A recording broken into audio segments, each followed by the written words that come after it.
Welcome back, Mongo Fix. So you remember this Cobalt? We do a couple things to her, and you may notice she's kind of sitting crooked a little bit. So story go, brother Kevin was coming home and noticed some smelly, burny plastic smell. Pulled over and saw that on his gas tank. Well, not exactly that, but it was all melted and nasty, leaking fuel. This is the exhaust pipe, by the way, so that's, piping hot when you're going down the road at 70. So he pulled to the gas station and fixed it as best he could temporary-like. Actually got some really nice stainless steel straps in there. That's definitely better than OEM. Of course, the heat shield's going a little bit, but... Anyway, so melted a hole in the tank, patched it up as best as possible, and that sure enough made it home. Downside being it time for a new fuel tank. So Cobalt's kind of funny. Mostly because they come with a couple different fuel tanks, so you gotta make sure you get the right one. So back here in the trunk, if we lift up this little left panel, right there, that's called the RPO codes. This is the list of all the OEM codes or features that came on the vehicle. And one of these is for the emissions, which tells us the fuel tank. For this specific one, it's a NE1 NU6. If you try to get a fuel tank and it's the wrong RPO code, it might not fit right because you won't have enough hoses or too many hoses. And luckily, Mongo's buddy at the yard hooked him up with a nice fuel tank. Of course, they just cut the hoses because why not? And there's no fuel pump, but it's got a little sensor in there. So we'll have to assemble that. But that much cheaper at the yard than brand new. So underneath the car, right here, this is our passenger rear coil spring. We got our evap canister, important emissions. Right up here, this is the fuel neck. So we're gonna disconnect this hose here. And then there's a whole bunch of other hoses running through there. As we lower this tank, we're gonna have to make sure to disconnect those. The original straps look something like this. And if you follow them up, there's usually a bolt on one side and a hanger on the other. Now, depending on the model, there might be a bolt on the other side too. Now, normally, you like a nice clear path for the fuel tank to come down, but you can kind of see our exhaust is in the way. So we're going to drop this one without dropping the exhaust. Mostly because Mongo does not want to mess with trying to reattach exhaust on these old rusty pieces of junk.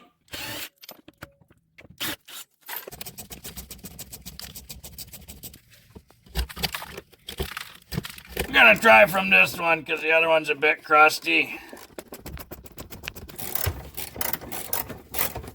Well, Mongo and brother Kevin got dueling ratchets going.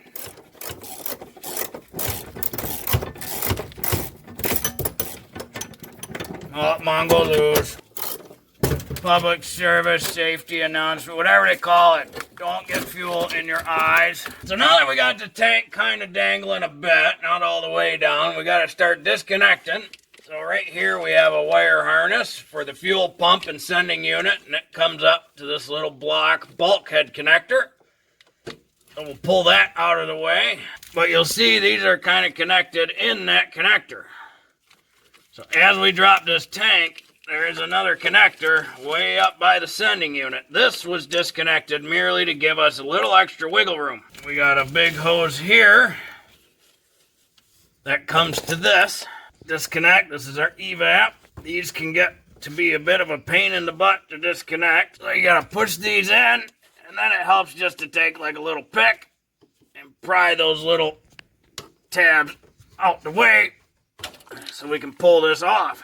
And then there's another goofy one down here. It's got little tabs that you have to pry away and then out just a bit.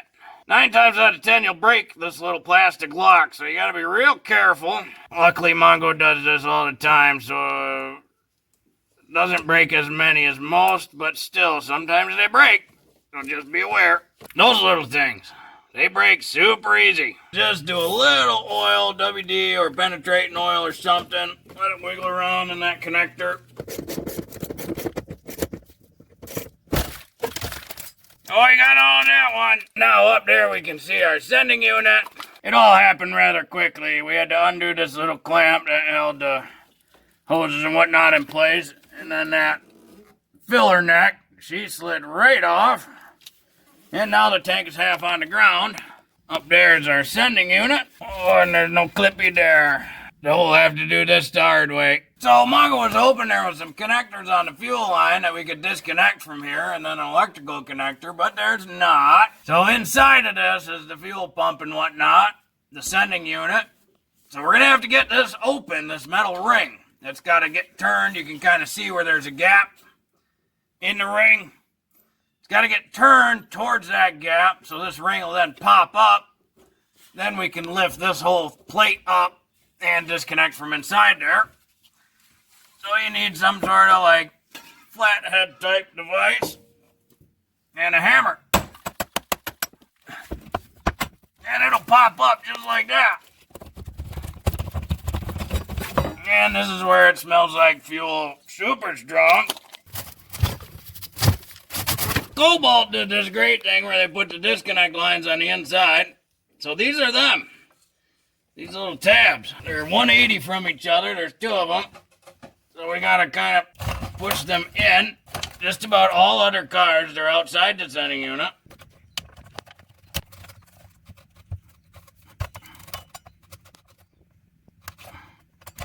And there's the pressure one. Be sure not to get fuel in your eyes. And then there's two connectors. There's one here.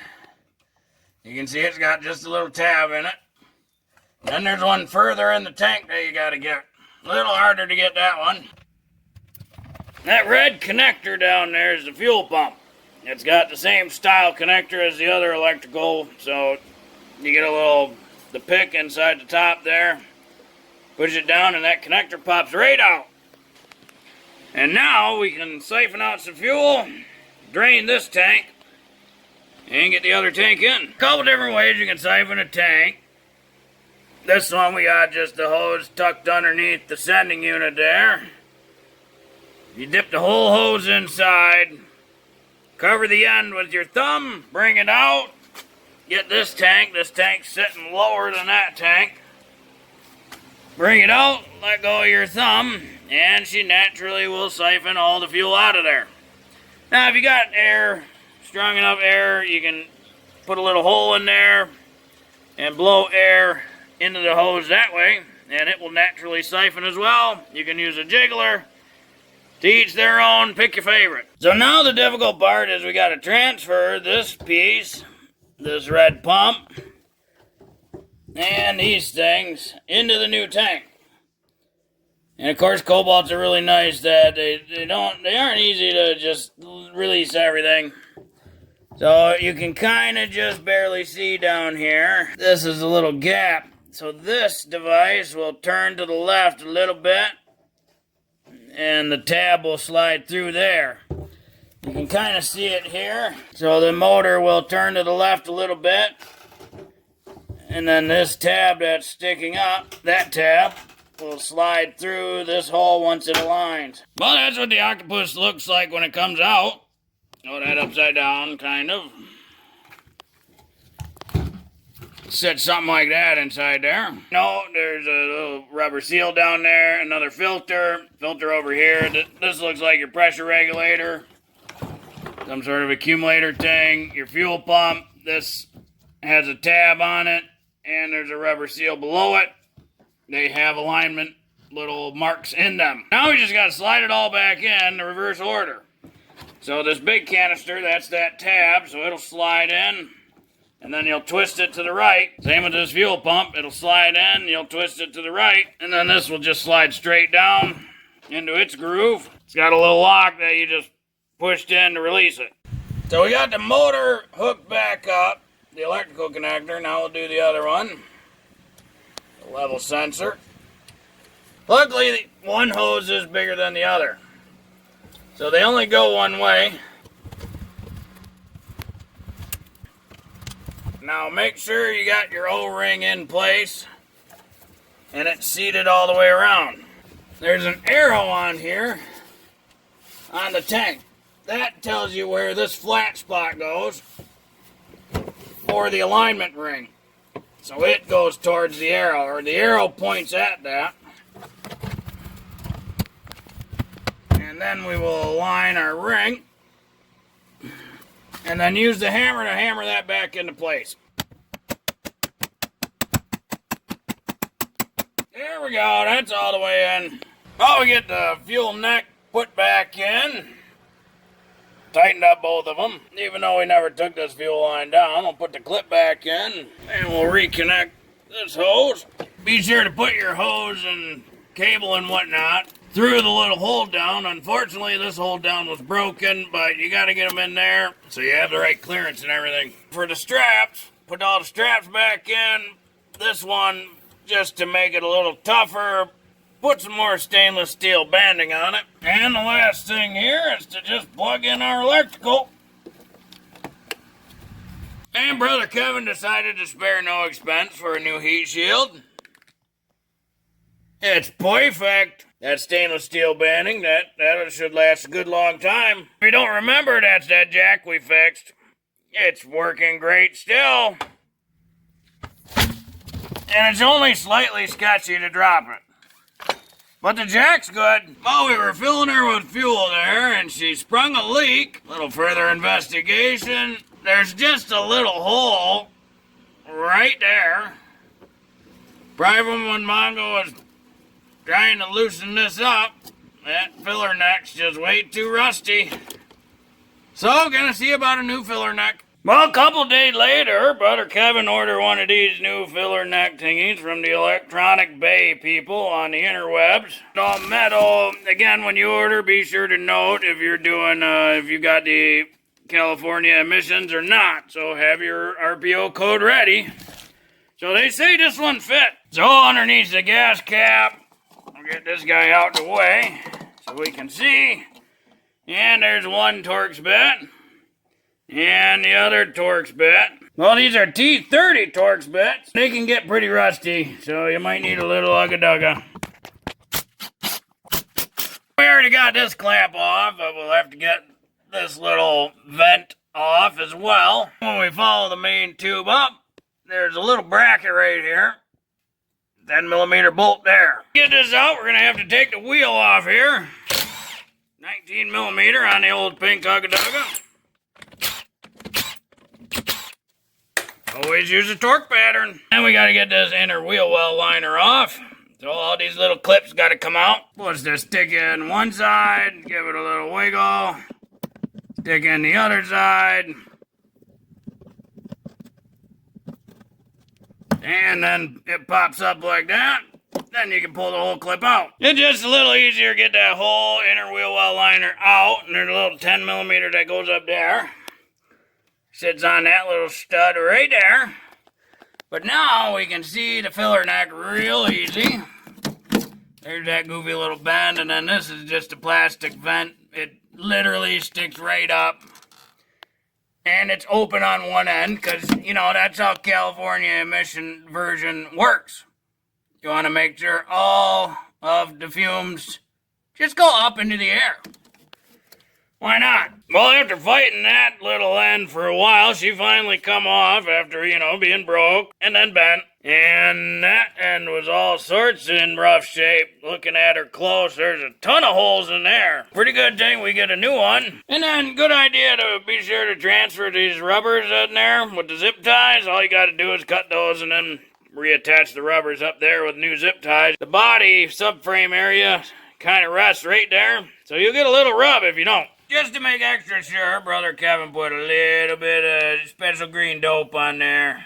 Make sure everything's sealed very nicely. Of course, all of that a real good idea until you actually line it up a little bit better. You know, put the part right on top of the part. And it's missing a little turn up. So that one a bit short. Brother Kevin decided he's gonna get a hold of the eBay guy and tell him, yep, it's not right, but we're not wasting time. We're running it. So, out back, Brother Kevin got an old Silverado. This is the upper radiator hose to it. Gonna cut her up and try to scab in this piece. But, you know, a little bit longer this time. Mongo's gonna call this the Joker tube. Because, you know, what are we doing? To get this started in, it's always easier to just kind of take them Torx bits and just thread them in a couple threads. That way the neck kind of holds itself. You got a little bit of wiggle room, so you can connect all the hoses and whatnot down there. Now we're just gonna kind of guess a bit. We got a little bit of a mock-up going. Gonna be somewhere in there. It's gotta come around somewhere around there. Well, and not pretty, but we got the clamp there. Might as well put a coolant clamp on it, you know, cause of the coolant hose. And then we got a nice little S-curve down to the tank. Fuel's going in it right now. No leaks. Well, there you go. You can repair it with a coolant hose. Now, granted, Mongo does not know the material of this hose, so not sure if it rated for fuel, but you stay tuned to Mongo Fix, and we're gonna find out together. Get the wheel well liner in there. She's a little backwards, but Brother Kevin liked it that way. Get the wheel, and we get our cap. Hey, the cap fits. And out on the ground, still no leaks. That spot there, that old. Don't worry, it's not leaking though. Well, hopefully this video will help you if you ever got to replace the tank or the filler neck on your Cobalt. If you like this video, be sure to like this video. If you like this video and other videos from Mongo Fix, be sure to subscribe. Mongo always working on all sorts of stuff. And you stay tuned. Mongo will let you know if that, coolant hose work. Let you know how the strappies go, because this is quite the custom job now. She very special repair. Mongo, thank you.